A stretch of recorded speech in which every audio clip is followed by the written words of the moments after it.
unashamed. Yeah, yeah, yeah. I know I'm not the only one not addicted to likes and fame. But if that were the case, you would stay first. Jesus, the earth may shake and winds may blow, but you'll remain the same. Strongest love I've ever known, and I'll ring your name. The weak find refuge in your arms, so every chance I get I'll write a song to tell them what you've done. But I can't be the only one who's excited to call your name, Jesus. I can't be the only one who's a Christian and unashamed. I know I'm not the only one that's interested in likes and fame. But if that were the case, you would stay first. Jesus, I can't be the only one who's excited. Shut down the mountain tops, and I can't be the only one. I know I could never be alone. I know I'm not the only one that's addicted to likes and fame. But if that were the case, you would stay first.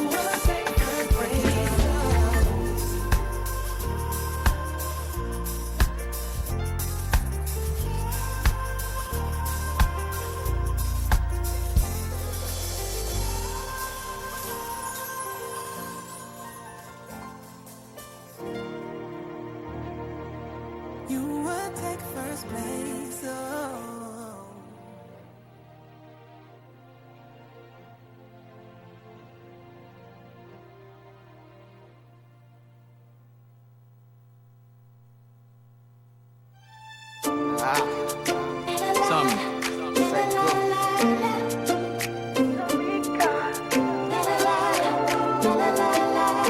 You see that story of hate we've been writing for years. Oh, we can change it.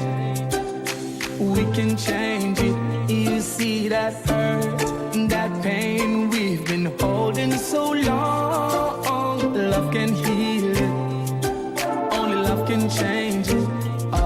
Introduction, slavery the system. I plant the fields, they rape the women. Fighting for my freedom, label the villain. Just to keep me down, so they brought you in. Treat you like an outcast, paid you pennies. Divide and conquer, we made enemies. Casket and candles, a little too many. We need new writers, tell me is there any?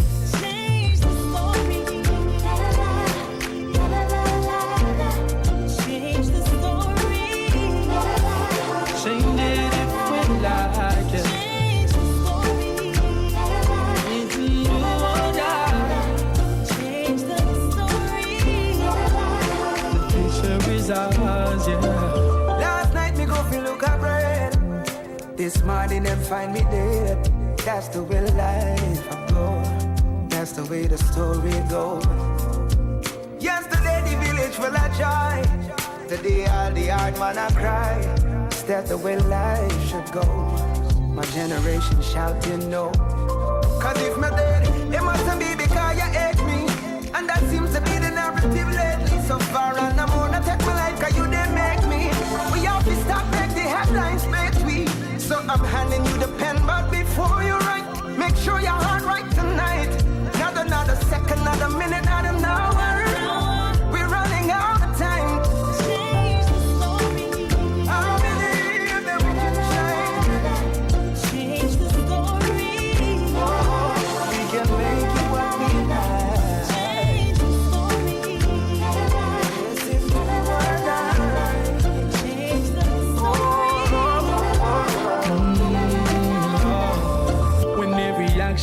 As a reaction, revenge and they take contraction. Ethnicity remains a distraction. Need to be a whole, but we're broken like a fraction now. We are at junction, so tell me now, we are gonna function. Reverse is not an option. Can't go back where we come from, yeah. Heart's gone, the ink dry. What a new page, that's what we write. We got the passion for peace, that's how we try. In a real life, like all the head from your brother on. It's a new day, sing a new song. Nothing that we call, I will lead one. Let bygones be bygones. We can change.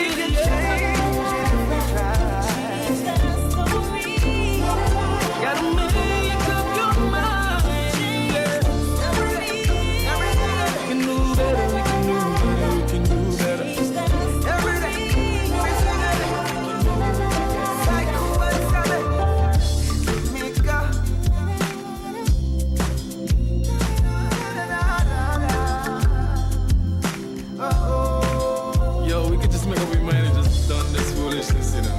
Right? Scheiß is ours, man.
A pleasant evening to you, wonderful viewers there in TV land.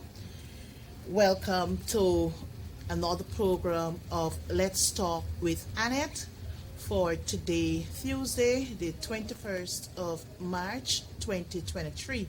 I trust that you had a good start of the week thus far, and I trust that you'll be able to accomplish what you set out to accomplish for the week. But that being said, I must apologize for the late start of the program, but thank God that we are here to proceed accordingly. But allow me this evening to extend birth anniversary greetings, wedding anniversary greetings, and if you have a newborn, I also want to congratulate you on all of these achievements and accomplishments. I also want to remind you that local government elections have been set for June 12th, 2023. That being said, nomination day is also set for April 17th, 2023.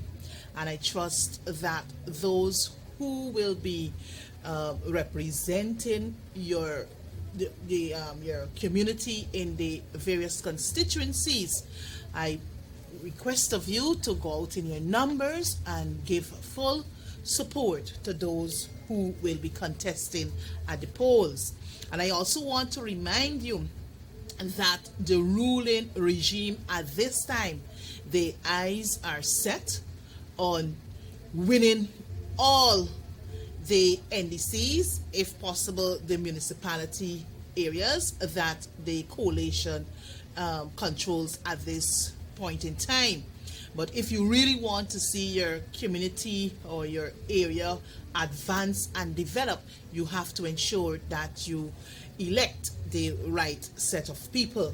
And the only person that can really bring true development and improvement in your area is that of the APNU. So I ask of you to give your full support. I guess as time goes on, you will hear exactly who are the likely candidates for the various constituencies and those who will be contesting.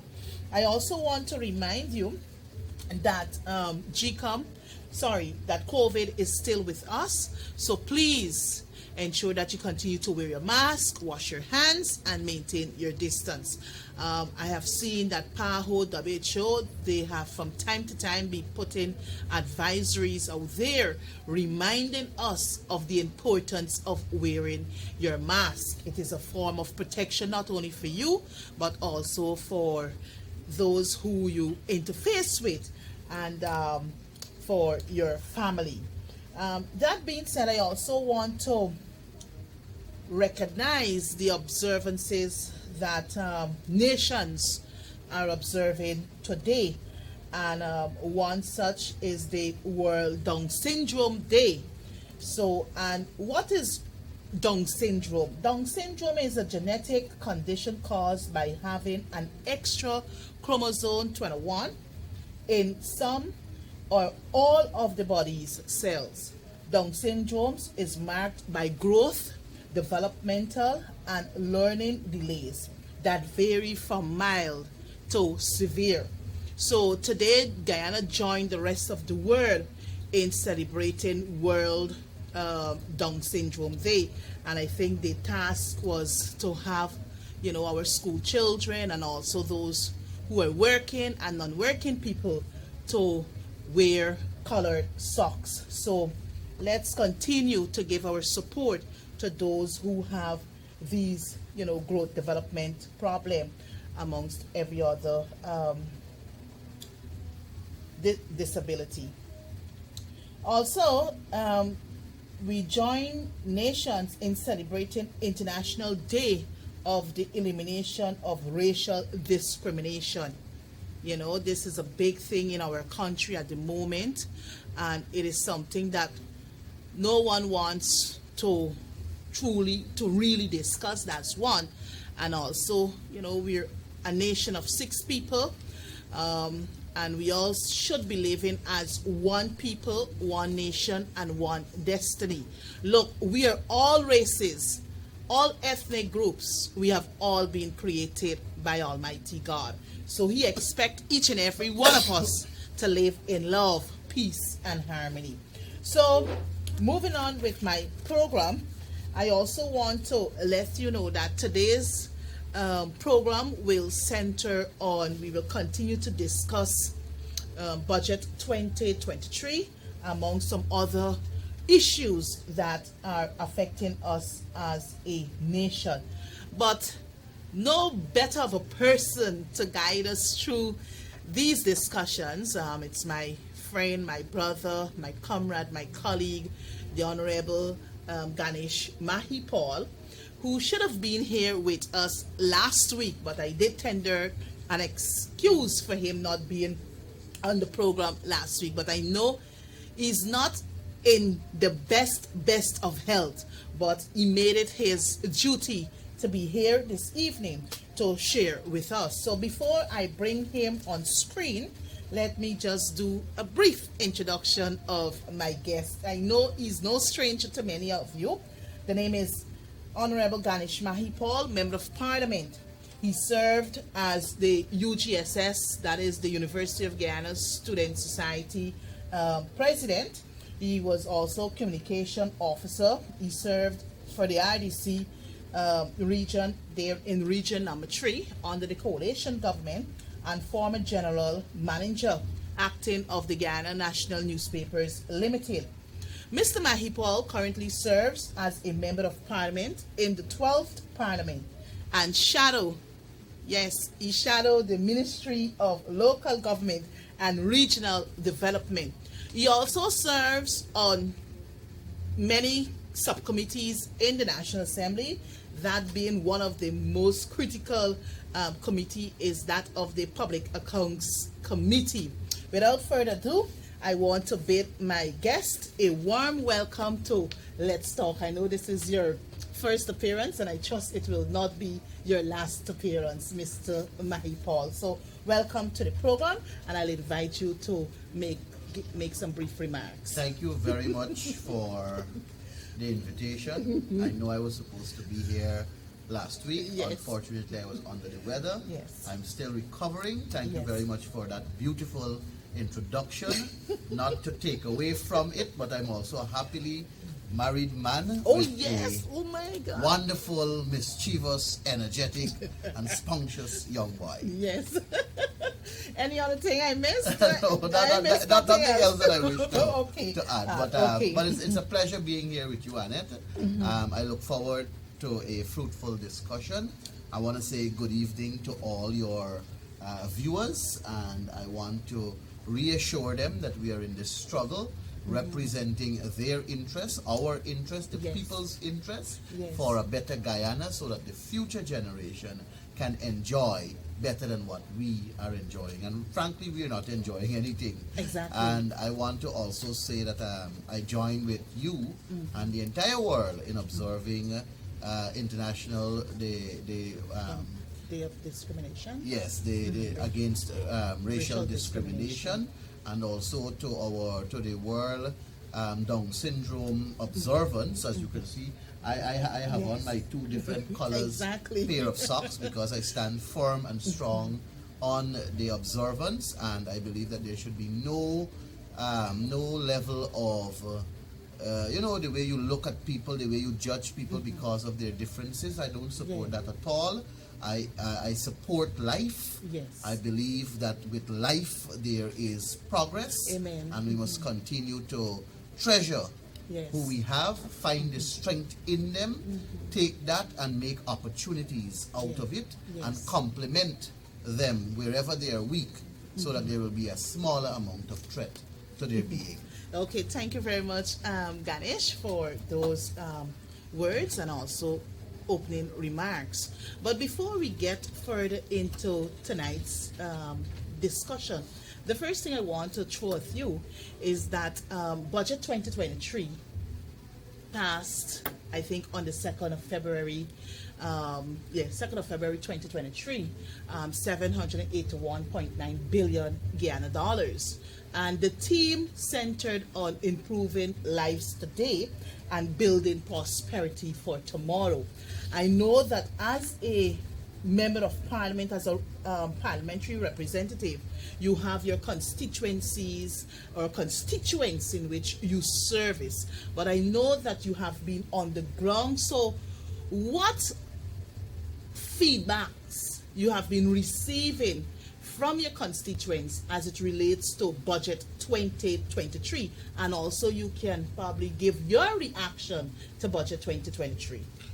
Well, let me start with my reaction. The People's Progressive Party is notorious and duplicitous. Duplicitous in the sense that they always, by way of words, say one thing to the nation, Yeah. and when you look at their actions, it is completely different from what they say. I have said before that Budget 2023 is indeed a big budget. It is indeed the largest budget Guyana has ever seen. Yes. But a budget is supposed to be a document that deals with how to improve people's lives, how to lift them out of poverty, and how to enhance them in making them better individuals, Yes. economically, academically, socially, and even in the sense of getting them to be more relaxed in an environment that will reduce the ills of society and reduce the problems of society. Yes. What we see in this budget is a lot of infrastructure work, which is good because there is need for better road networks, there is need for the new Demerara Harbour Bridge, there is need for a number of projects that they have there. What is scary though is the People's Progressive Party has a track record of building substandard projects, and it wouldn't last any sort of time, and when it does not last any sort of time, they will come back for more money to do back those same projects.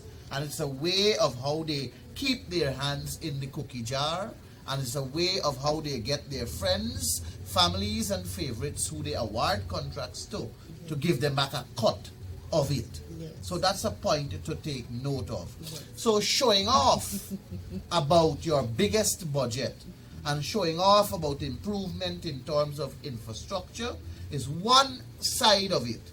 And the flip side of it is the type of work that you give to the Guyanese people as though they don't deserve better.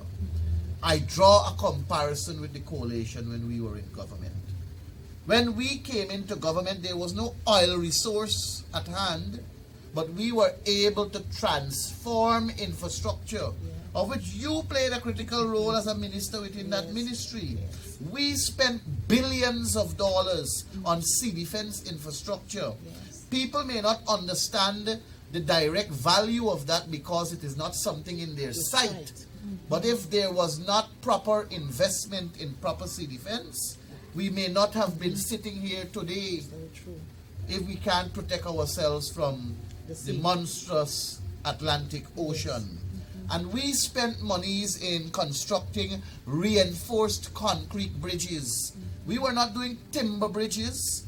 The PPP, when we took over in government, it was timber bridge. Anywhere there's a bridge that was damaged, it's a timber bridge they go in and build.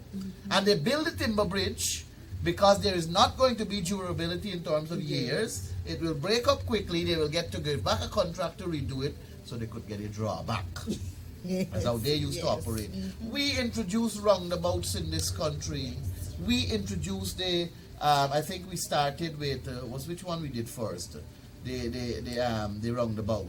Vicention Road. Vicention Road was the first one, and then I think we did a second one. We did the one just at Sheriff and the railway embankment. Yes, exactly. So we were going places. And we also left the design for the Chedi Jagan International Airport, and then you had a roundabout Yes, there also. yes. So this with the Jumbie board there too, I think there's a roundabout there. Yeah, that's a all roundabout. of these things.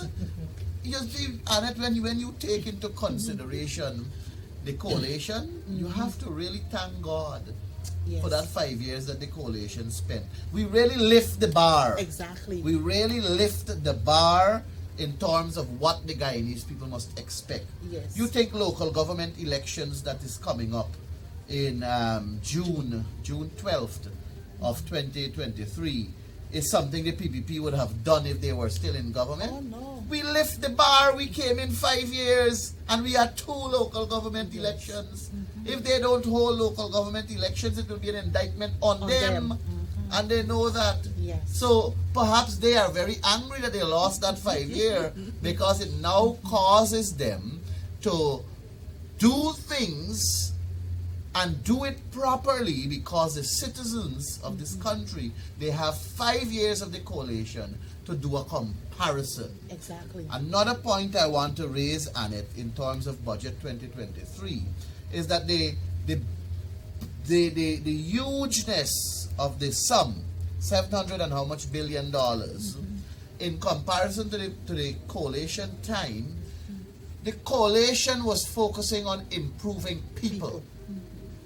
We were focusing on improving our human resource.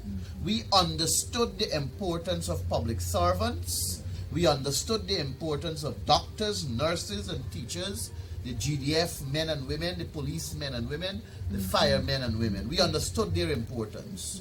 You, as a former minister of government, your success as that minister was not because of you, Comrade Annette Ferguson. It was the number of public servants below you who were doing the clerical work, who were doing the technical work, who were providing the advice, who was providing the guidance to you.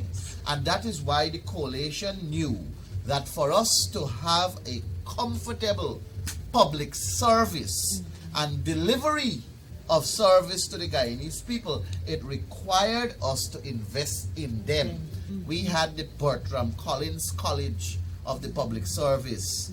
That was an institution that was training public servants of how to deliver public service. The PPP came, they got rid of it because they believe more in you just get your 5CXC, come in the workforce, get little or nothing money. Or the party house. Oh yeah, definitely. They got their cronies they're bringing in. And you don't see this budget talking about improving the lives of the ordinary citizens. You don't see this budget talking about improving the well-being and the lives of the vulnerable and poor. Instead, what you see is a number of projects that are going to be awarded based on the track record of the People's Progressive Party to friends, families, and favorites, enriching a few, and at the same time making the larger population poorer than what they are. So Budget 2023 was a failure.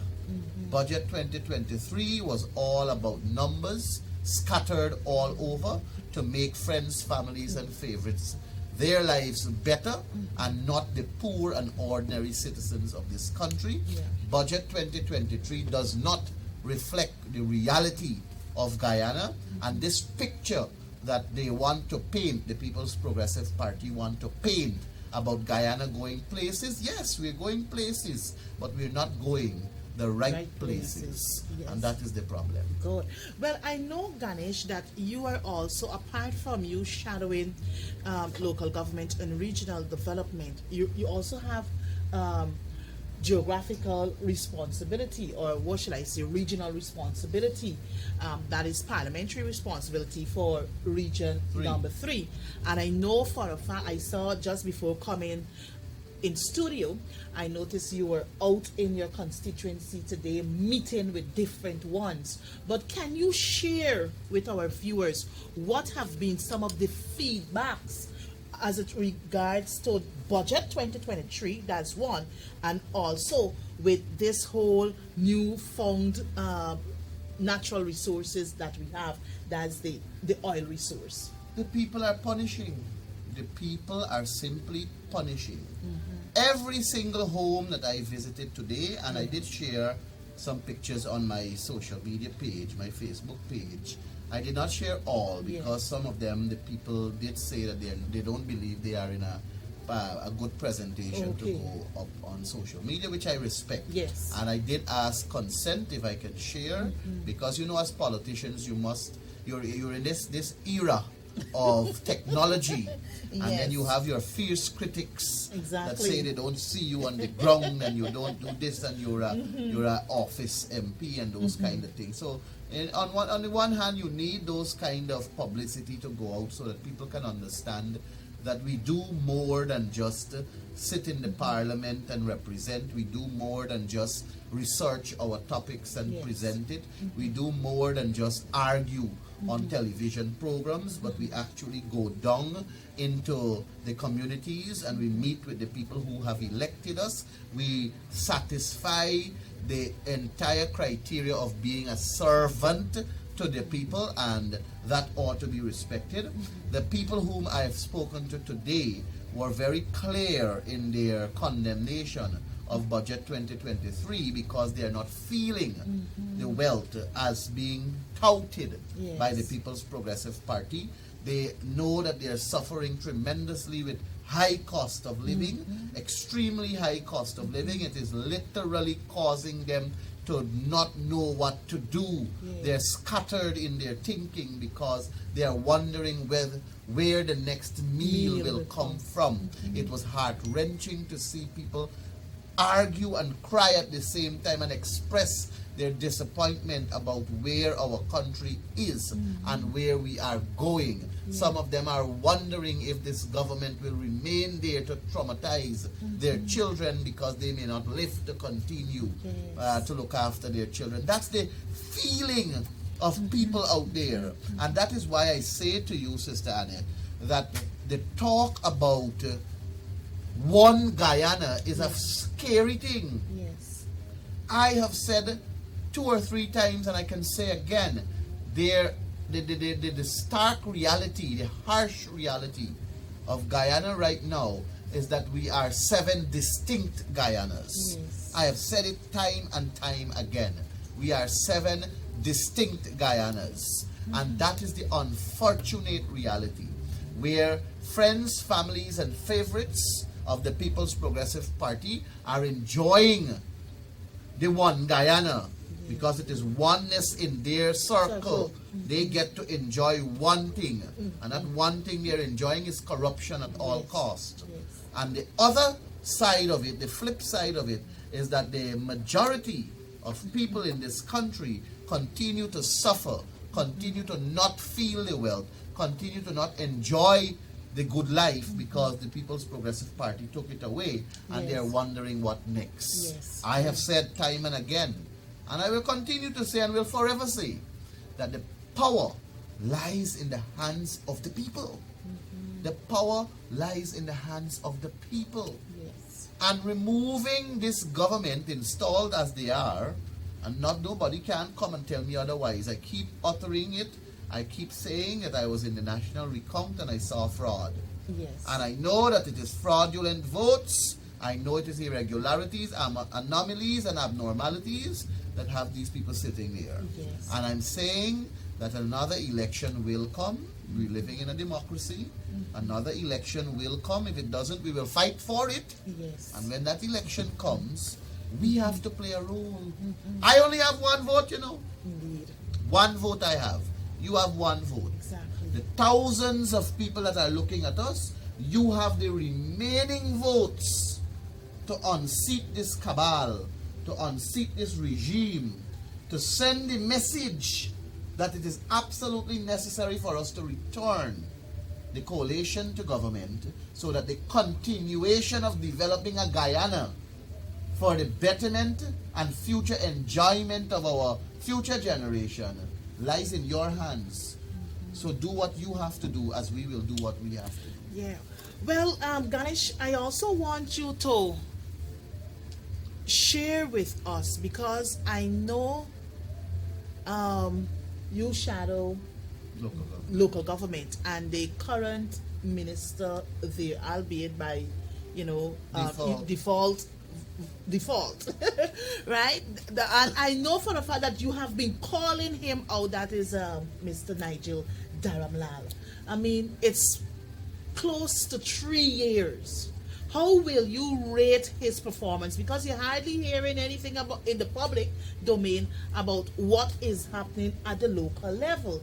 So I know that you have been keeping a tab on Dharamlal. So our listeners and viewers would love to hear what is really happening at that ministry. And then, mind you, the ministry has 2 ministers. So you're not even hearing from both gentlemen. So I don't know what they're up to. I guess as shadow, you have been tailing them so you can share with the viewers what is happening there. Both of those ministers, both of them are incompetent and intellectually circumcised. Both of them. And both of them should resign and stop embarrassing themselves. Both of them should recognize that they are holding a serious position and they are failing the nation and failing themselves. The sectoral, well, I shouldn't go into the sectoral plan, but what I should tell you is that the goals that they have set themselves in 2022, they did not meet them. The indicators that they used to craft that budget in 2022. They didn't meet them, but the money spent out. All the money that they had put to do one thing was never done, but it was spent out.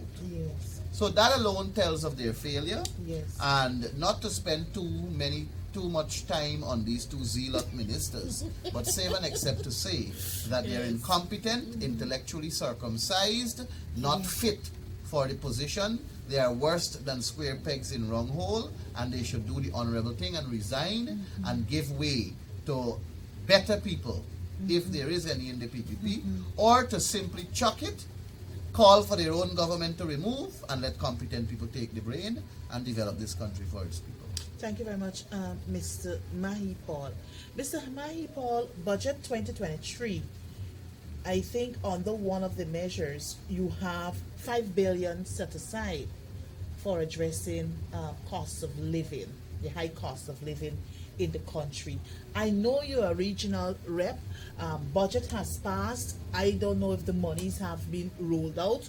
Perhaps, I don't know if you have information regarding that and how our people can access some of this money or some money from the $5 billion. You see, the People's Progressive Party has no structured approach of spending this money. Yeah. If there was a structured approach, we would have already seen in the public domain an advertisement.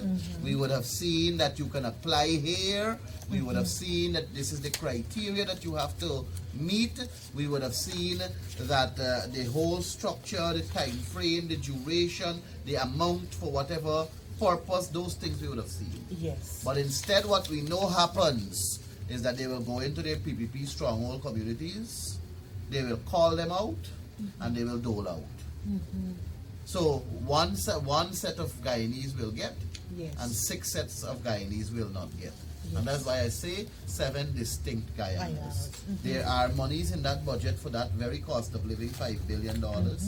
There is money for SLED program, which is supposed to help small businesses, but to date we can't know which small business was ever helped for the 3 years of the People's Progressive Party. There is money there for small business development. The Small Business Development Bureau received, I think, $300 million. Yes. SLED program has 1.7 something billion dollars. The Men on Mission has $500 million. Yes. And this Men on Mission thing is something scary because some of the people who are in it, you have to wonder if they are really men on mission.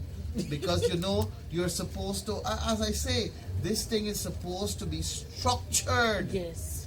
You don't just take taxpayers' money and spend it at your whims and fancies. You don't take taxpayers' money in a country that preaches transparency, accountability, and development for all. You don't just take the money and dole it out. You have to account for it. Yeah, but you know, Ganesh, I remember during the consideration of the budget, you asked some critical questions. You put some critical questions to Madam Gil Teixeira, and she of herself was, unwilling to provide you the necessary She was information. baffled because she doesn't know. Yeah, so I mean, $500 million have been set aside for this particular program, Men on Mission. Probably some dream they finally had a night before, got up next morning and decided, hey, I'm gonna run with this Men on Mission thing, right? That's one. Secondly, Ganesh, is that the Men on Mission, based on what they're expected to do, how the program probably is designed, is that many of the programs that they will be involved in cut across sectors.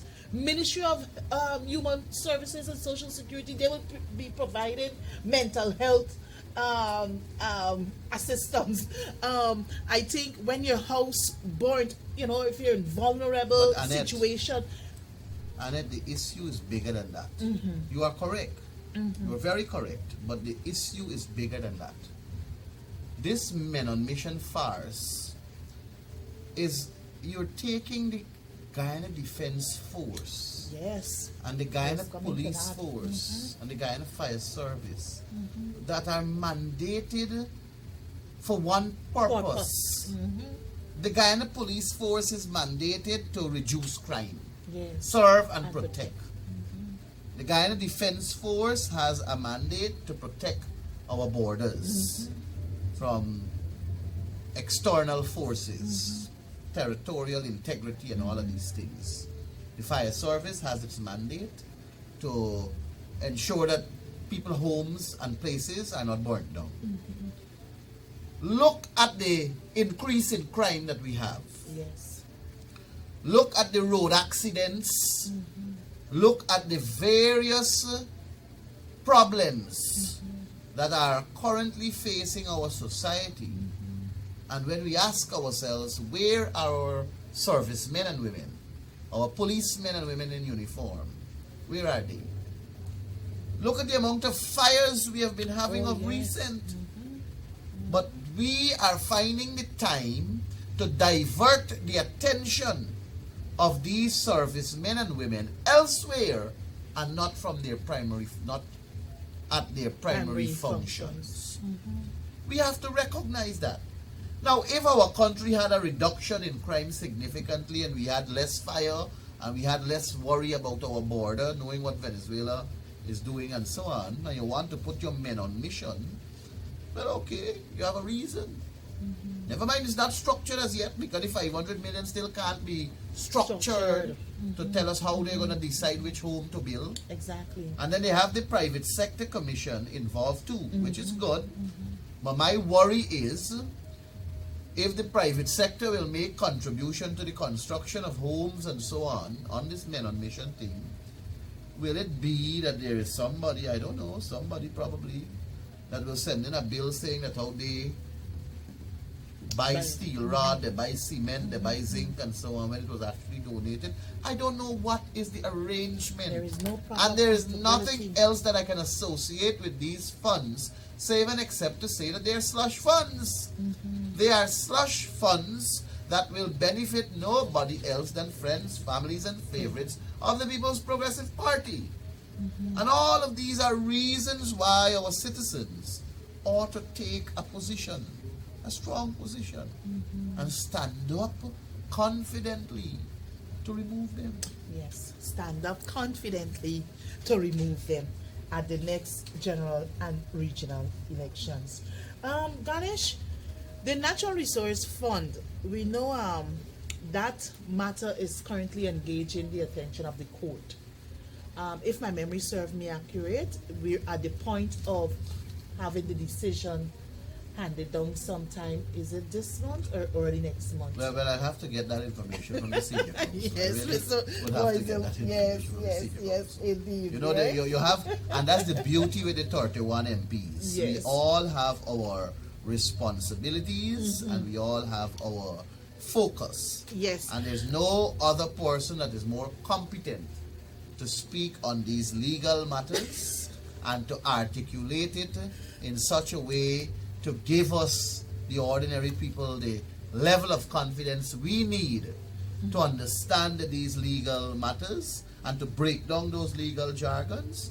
I still forward. And I wouldn't attempt to give myself or to arrogate onto to myself yourself. that authority to speak on these legal matters before I say something that may very well be inaccurate. No, I don't want you to get in depth because just before coming on to the program, a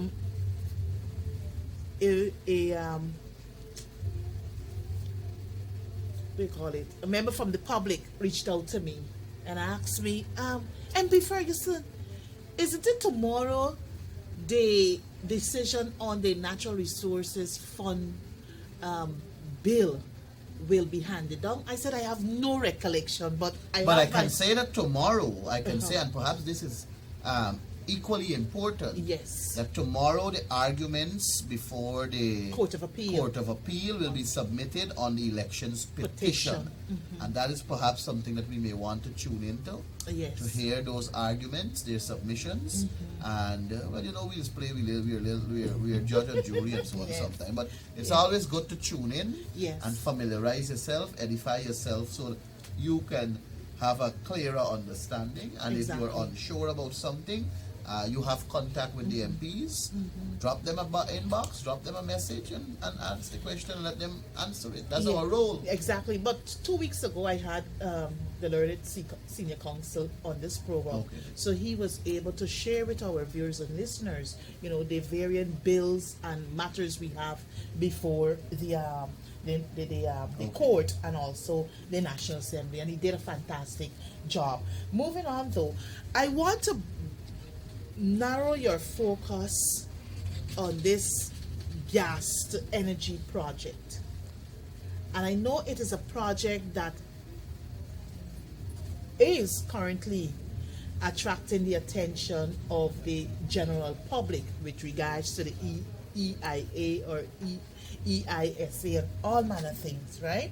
But I do recall that during the budget consideration, you again, Mr. Mahipaul, asked some serious questions that were put to the Prime Minister, Mr. Mark Phillips, who was actually clueless.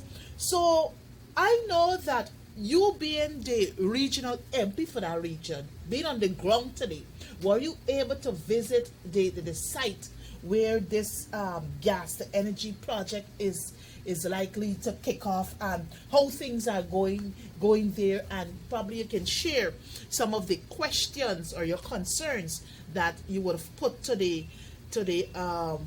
Mr. Mark Phillips, who did not provide us any detailed information on this particular project. And I think this project is must be 20 something, if my memory serves me accurate. It might be about $23 billion Guyana dollars. I'm laughing a little because the other night when I put up to Mark at a function, I said to him, you're a very expensive rubber stamp. And I was looking at him and he told me something else in response. But I think he's a rubber stamp. I think he is clueless. Yes. I think he serves no purpose save and except to take away a lot of money from the government via his own benefits. And I think he is extremely clueless in his position and his role. I remember when I asked those questions, he was stunned. And he was very, very amazed by the questions. I saw him going on his cell phone. Yes. So perhaps he had some technical officer or somebody messaging him to say, this is what you must say. Yes. And it's them same technical people that deserve more money. Yes. And they should focus on giving those technical people better salaries. Yes. And all I was asking for is for you to release the documents that you signed, the heads of agreement that you signed, and let the nation know what is it that we're investing in. Because this gas to energy project that we hear of from the surface seems to be a very good project for our country, because we are hearing all the positives. We are hearing that it will reduce electricity significantly. Electricity costs, that's fantastic. We are hearing that it will last for a good number of years, and people will benefit, and cost of living will be reduced, and people will have more disposable income, and all the likes. Excellent. Why are you keeping the documents hide away then? If this project is so fantastic, if this is the best project Guyana is going to be blessed with, if this project got so much positiveness, why you can't show us the contract where you sign? You got something you're hiding that you don't want us to see. Yes. And we have to wonder whether this is going to become another Skeldon sugar factory. Because the Skeldon sugar factory is a failure. Yes. We have to wonder if this will become another fiber optic cable project. Another set of billions of dollars invested, Guyanese money, into projects that you, the PPP, told us would benefit us. The People's Progressive Party said Guyanese Skeldon Sugar Factory will benefit us. Sugar price can reduce. Sugar will be produced at the best of quality. Yes. Today, people lining up for sugar. I was in the line at Mocha for sugar. You're telling me. And the sugar was dirty as hell. They told us that the sugar factory would have given us better sugar. Indeed. They told us the fiber optic cable that they're bringing from Brazil will benefit the people of Guyana. The cable didn't reach yet, but the money spent out. Exactly. They told us about the Amila Falls hydro project, where flip over, flip Motilal. We still waiting on it too. They told us that the Berbice River Bridge will come at a reduction to ease transportation costs. Look at the money you got to pay to cross it. But thank God that the coalition was Yes, able to reduce the it. cost. And I know that they were thinking of raising it the other day. Exactly. But they have that. There was a court document. Say, I think an injunction filed by the coalition. But the point I'm making, Annette, is that People's Progressive Party told us the benefits of all these big projects. Yes. They didn't tell me the benefits of Pradoville too, though. No.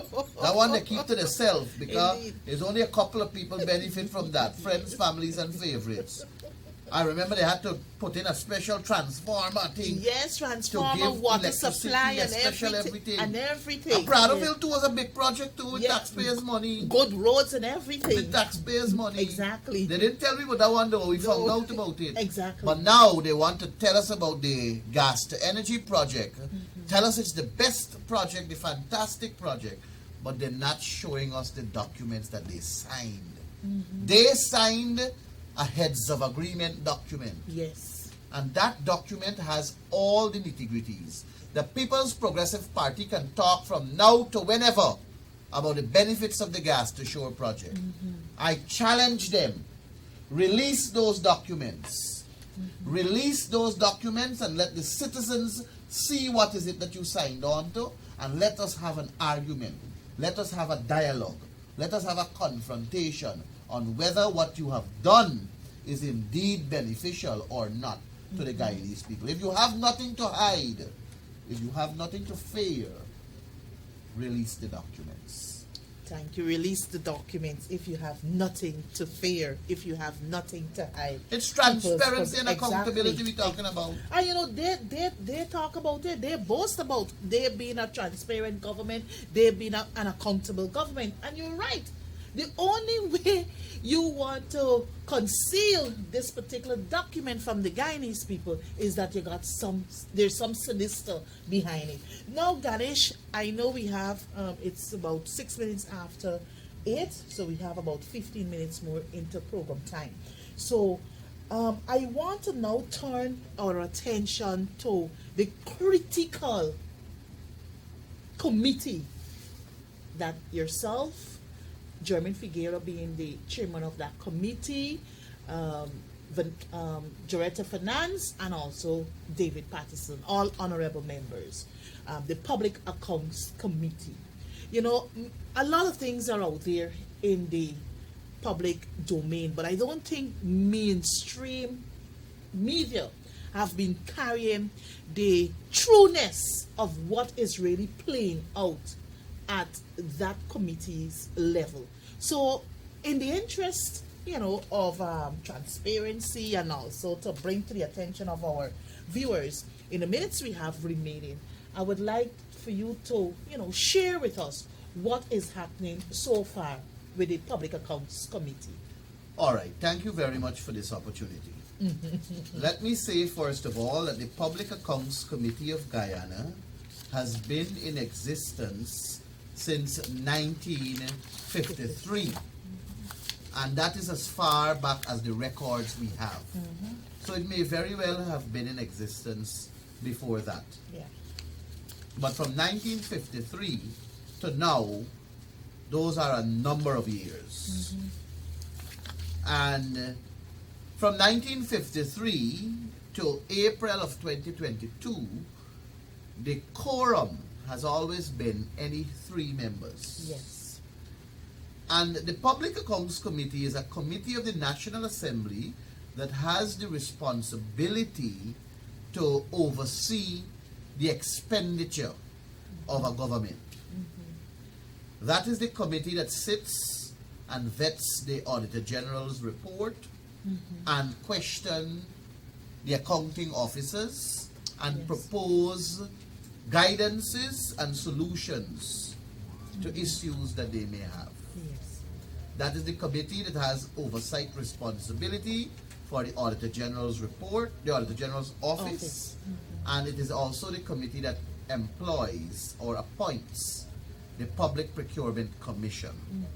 Very fundamental roles and responsibilities. Yes.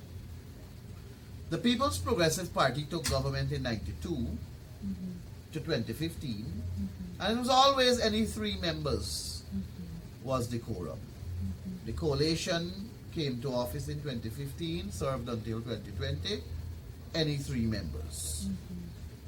Strange, however, is the fact that the People's Progressive Party in April of 2022 moved a motion in the National Assembly, resolution number 35, Yes. to change what constitutes a quorum. And now it requires 2 members from the government side, 2 members from the opposition, and the chairperson. So if the government side decides not to show up, we ain't having no public accounts committee because you can't co-rate. In order for you to start the meeting, there must be 2 government members, must be 2 opposition members, and the chairman. So if 1 government member show up, you can't have no meeting. And for 11 meetings so far, the government side did not show up. And their absence has caused us to have a heavier backlog than we inherited. Their absence from those 11 meetings have caused us to be lagging in the examination of the Auditor General's report. Mind you, the Auditor General's report picks up the error. Yes. And when you pick up the error, you have an opportunity to correct the error. So we are at 2019 Auditor General's report. Right now we started that 2 or 3 weeks ago.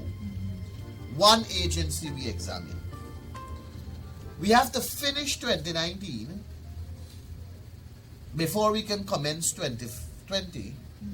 2021 report is already out, but we are not at 2021. 2022 report will come out before the 30th of September this year. So all the errors that are currently being made, all the financial malpractices, all the wrongdoings at the respective ministries since 2020 is not being corrected. They are not being advised on how to correct it. They are not being guided on what they should do. So that is why in the Auditor General's report, the problems you see in 2020, it is going to repeat itself in 2021, which it did because the report is out. It's out. Yes. It will repeat itself in 2022. It will repeat itself in 2023. It will repeat itself in 2024. Because the guidance that ought to be provided to the accounting officer, the PPC is stymieing that with their absence. But bigger than that is the fact that the People's Progressive Party is running from scrutiny of their years in government. They don't want the public to know of all the financial malpractices, all the contract awarding to friends, families, and favorites, all the overpayments, all the other issues against the laws of this country. They don't want it to be exposed. But my sister, we will expose them. Yes. Because we will soon start a program just like